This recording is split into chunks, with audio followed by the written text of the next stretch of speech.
दोस्तों, अक्सर लोग जो एक बहुत बड़ी मिस्टेक करते हैं अपने बच्चों के साथ, वो ये करते हैं कि वो कभी भी कहीं जाते हैं ना, यानी किसी मॉल में या कहीं पर भी, तो बच्चे डेफ़िनेटली ज़िद करते हैं कि बाबा मुझे ये चाहिए, मामा मुझे ये चाहिए, मुझे ये भी दिला दो, क्योंकि उनकी जो रिक्वायरमेंट होती है, उनको जो नज़र आता है वो समझते हैं कि यार ये हमें चाहिए। अब होता क्या है कि आप लोग उनको बोलते हो, उनको जो है ना समझाने के लिए और उनको टालने के लिए अक्सर औक़ात ये बोला जाता है कि बेटा मेरे पास पैसे ख़त्म हो गए, तो अभी मैं ये चीज़ नहीं ले सकता, मैं आपको बाद में ये चीज़ दिला दूँगा। अच्छा, बावजूद इसके कि आपके पास पैसे हों, अक्सर जो है ना यही बोल के बच्चों को टाला जाता है कि मेरे पास पैसे ख़त्म हो गए, तो ये चीज़ हम बाद में ले लेंगे, हमने आज बहुत सारा सामान ले लिया तो पैसे मेरे पास ख़त्म हो गए। तो ये जो वर्ड्स हैं ना कि मेरे पास पैसे ख़त्म हो गए, अब यकीन करें ये वर्ड बच्चे के माइंड पे इतने ज़्यादा नेगेटिव असरात जो है ना इस्टेब्लिश करते हैं कि आप उसका तसव्वुर भी नहीं कर सकते। होता क्या है, बच्चे के अंदर एक इन्फीरियरिटी कॉम्प्लेक्स पैदा हो जाता है कि यार कुछ एक ऐसी चीज़ है जो मेरे वालिदैन, मेरे पेरेंट्स मुझे नहीं दिला सकते क्योंकि उनके पास पैसे ख़त्म हो गए। यानी और लेकिन दूसरा फॉर एग्ज़ाम्पल वही चीज़, उसका दूसरा फ्रेंड अगर वही चीज़ लेके आ जाए और उसके सामने आ जाए, और तो उसके दिमाग पे क्या असर आएगा, वो माइंड में यही सोचेगा कि यार ये जो चीज़ है ना, मेरे पेरेंट्स मुझे नहीं दिला सकते थे, लेकिन दूसरा मेरा जो दोस्त है उसके पेरेंट ने उसको ये चीज़ दिला दी। इट्स मीन मेरे पेरेंट्स के अंदर कुछ कमी है। अब जब पेरेंट्स के अंदर कमी है तो वो ये सोचेगा कि यार मैं भी ये चीज़ फुलफ़िल नहीं कर सकता, मैं भी इस चीज़ का कमी का शिकार रहूँगा, उसके माइंड में ये आ जाता है। तो देखो, जो रिच लोग होते हैं ना, वो कभी अपने बच्चों को ये नहीं बोलते कि आई कांट, वो ये बोलते हैं हाउ कैन आई। वो हमेशा ये बोलते हैं कि आप कर कैसे सकते हो, इसकी वे देखो। ये कभी भी नहीं बोलते किसी भी काम के लिए कि आई कांट, मैं ये नहीं कर सकता। क्यों? क्योंकि वो अपने बच्चों को जो है ना मेंटली तौर पे स्ट्रॉन्ग बनाना चाहते हैं। अगर आप अपने बच्चे को मेंटली तौर पे स्ट्रॉन्ग बनाना चाहते हो, आप कभी भी अपने बच्चों को ये मत बोलो कि वी कांट, आई कांट। ये वाले वर्ड जो है ना आप अपनी डिक्शनरी से निकाल दो जब आप अपने बच्चों के साथ कम्युनिकेट कर रहे हो, क्योंकि इस वर्ड्स का बहुत ज़्यादा नेगेटिव इम्पैक्ट पड़ता है आपके बच्चों के माइंड सेट पे।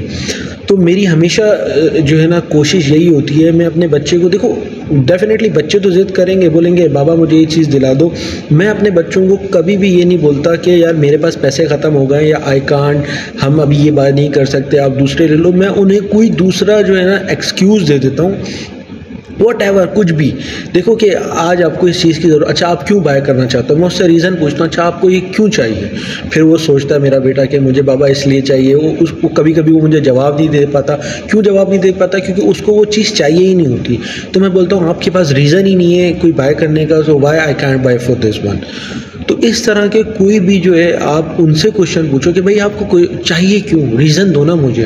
तो बच्चों के पास एक्चुअल में कोई रीज़न होता ही नहीं है। वो हर चीज़ को ना जो उनको नज़र आ रही होती है वो उसको झपट के अपने पास लेना चाहते हैं, दैट्स इट।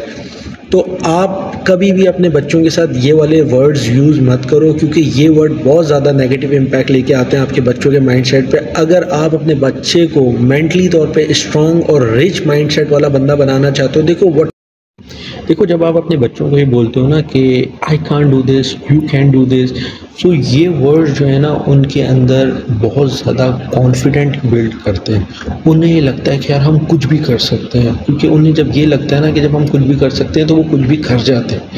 तो ये चीज़ें बहुत इम्पॉर्टेंट हैं कॉन्फिडेंस बिल्डअप करने के लिए।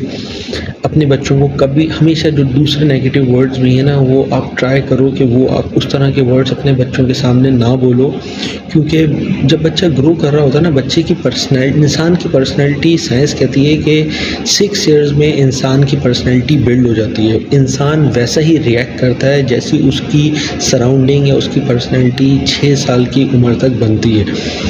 तो अगर आप अपने बच्चे की स्ट्रॉन्ग पर्सनैलिटी बनाना चाहते हो तो उसके लिए ज़रूरी है कि आप उसको स्ट्रॉन्ग कॉन्फिडेंस दो। आप हो ना, आप दोगे कॉन्फिडेंस तो आप उसको स्ट्रॉन्ग कॉन्फिडेंस दो, उसके सामने स्ट्रॉन्ग कम्युनिकेशंस करो इन वर्ड्स को यूज़ करते हुए, ताकि उसकी पर्सनैलिटी अच्छी बने। देखो अगर आप गरीब भी हो या आपके पास कम इनकम वाले हो या आप मिडिल क्लास हो, व्हाटएवर, इससे कोई फ़र्क नहीं पड़ता। देखो अगर आप गरीब हो ना तो अपने बच्चों को एटलीस्ट अपने बच्चों की ना सोच गरीब मत करो। तो आप अपने बच्चों की सोच गरीब कैसे करते हो? इन अल्फाज से उसको ये बताते हो कि यार आप तो ये कर ही नहीं सकते, हम ये नहीं कर सकते, हमारी औकात नहीं है, हमारी इनकम नहीं है, हम ये नहीं कर सकते। जब आप इस तरह के वर्ड बोलते हो ना तो बच्चे को लगता है कि यार हम तो ये कर ही नहीं सकते, हम तो मतलब मेरे पेरेंट्स भी गरीब थे तो मैं भी गरीब हूँ। तो अगर आप मिडिल क्लास तबके से ताल्लुक़ रखते हो और आपका इनकम लेवल कम है, अपने बच्चों को कभी मत बताओ कि हम ये नहीं कर सकते। आपका बच्चा कभी भी कोई सवाल पूछे, कोई भी बात करे, आप उसको इस तरह से मैनेज करो, लेकिन उसको कभी भी ये शो मत करो कि यार आपका जो ना इनकम लेवल बहुत कम है और आप दूसरों से इसलिए कम हो क्योंकि आपके पास पैसे कम है। इससे आपके बच्चे का जो माइंड सेट होगा ना वो भी पुअर माइंड सेट बन जाएगा। अगर आप अपने बच्चे को रिच माइंड सेट वाला बंदा बनाना चाहते हो ना तो इस तरह से उसको ज़रूरी है कि उसके सामने उस तरह से बात करो जिस तरह रिच लोग बात करते हैं। यार बात तो कर सकते हो ना आप, यानी उसको कॉन्फिडेंस तो दे सकते हो। इसमें तो कोई पैसे नहीं लगते, इसमें सिर्फ आपकी सोच चाहिए और अप्रोच चाहिए, पॉजिटिव अप्रोच चाहिए और रिच मेंटालिटी चाहिए। आपके पास पैसे हैं या नहीं है ये मैटर करता ही नहीं है। तो अगर आप अपने बच्चे के साथ इस तरह से रिच मेंटालिटी के लेवल पे आके बात करोगे ना तो वो भी एक रिच मेंटालिटी के साथ बिल्ड होगा और वो पुअर मेंटालिटी के साथ बिल्ड नहीं होगा।